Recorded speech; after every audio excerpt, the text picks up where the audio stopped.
Avec le père Modeste, ancien vicaire général du diocèse d'Oran, qui était choisi comme compagnon de route à l'Assemblée diocésaine de Gardaïa. La première question que nous vous posons est quelle est l'impression que vous avez eue du climat de cette assemblée? En tout cas, en arrivant ici, j'ai été touché profondément par cette assemblée, de par l'implication des différents membres. Voilà, des gens qui vivent des choses extraordinaires, dans la fragilité des uns des autres, la fragilité de l'âge, la fragilité de la dispersion liée à l'immensité de ce diocèse du Sud. Mais les uns des autres sont vraiment habités par le sens de la communion, le sens de la prière, l'importance du service.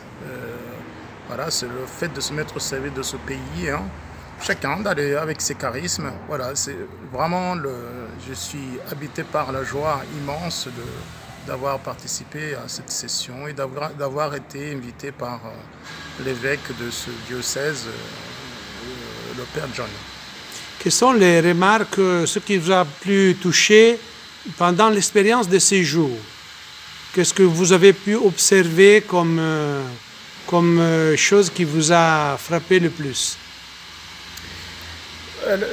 D'abord, l'implication des uns des autres au niveau de l'apprentissage de la langue. C'est important pour les uns des autres, avec des facilités ou pas de facilités pour les uns et les autres, mais en tout cas, l'importance d'apprendre la langue, de pouvoir communiquer au quotidien avec la population algérienne, le sens de l'amitié. J'ai été frappé par des personnes qui venaient de loin, qui sont arrivées à un aéroport, qui ont été conduits jusqu'ici à Gardaïa par un couple d'Algériens qui a décidé de prendre une journée pour les amener. Et derrière tout ça, il y a cette amitié et des expériences vécues par les uns les autres. Aussi l'audace des propositions des différents membres. Je vois telle communauté qui n'a pas hésité à utiliser par exemple la moto dans un coin où la moto n'était pas très populaire. Elles ont été initiatrices, du côté féminin du moins, de l'usage de la moto.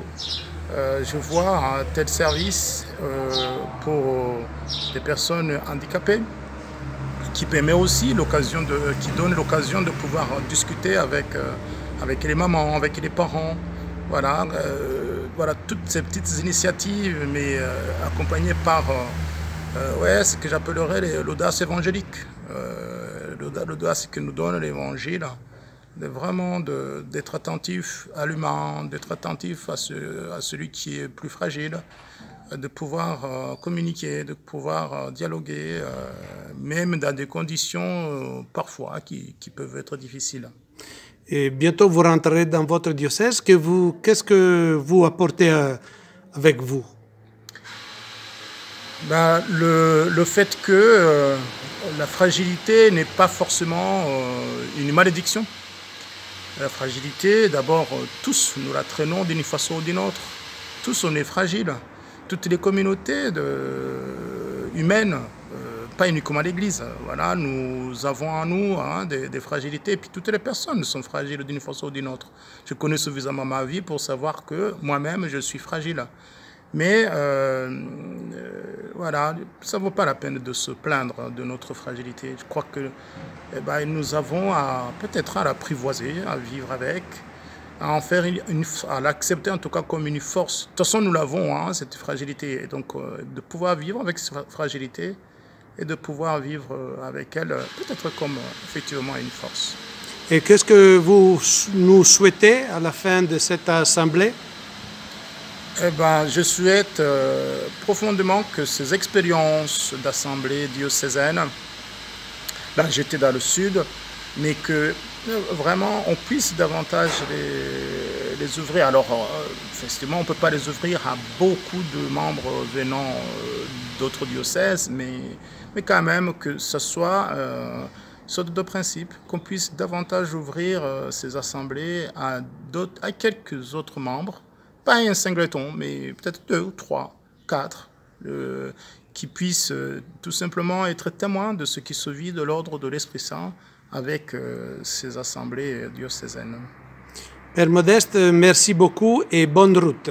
Merci, merci beaucoup.